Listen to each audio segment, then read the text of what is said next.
Christmas 2, present. The library was empty that Thursday. The electric storm had flooded the streets and taken the lights off.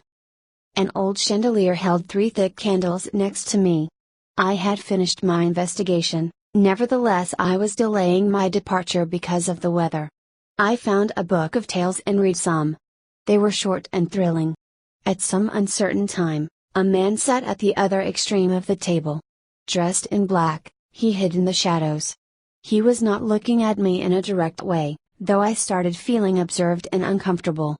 Suddenly, I closed the book and returned it to its shelf. When I was spinning on my heels I saw his face in front of mine and shouted in. His sight was threatening as a hypnotist. I fought hard to free my mind of it. Suddenly, I was in another place. Grass below my feet and starry sky above my head. I could see a little house in the distance. I ran to it. Beside the house, there was a huge pine, like 20 feet tall, decorated with white lights. I stopped my run all at once. It was my grandparents' house. My mind was confused and my chest pressed. I walked slow. Under the gallery eaves, women were organizing the dinner. Men were round the fire. My little brothers were running with some cousins, but I couldn't find my mother.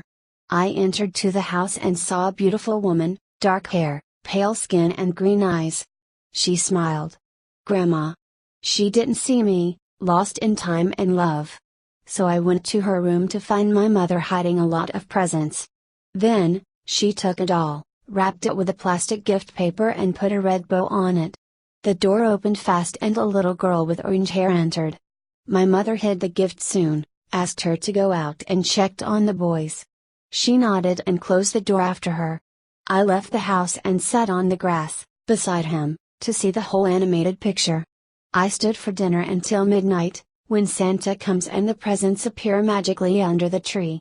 When all the family joins and 2 aunts call the names, one by one, to get the packages. And the little girl received a present with red bow that wrapped a truth in the last Christmas under the tree.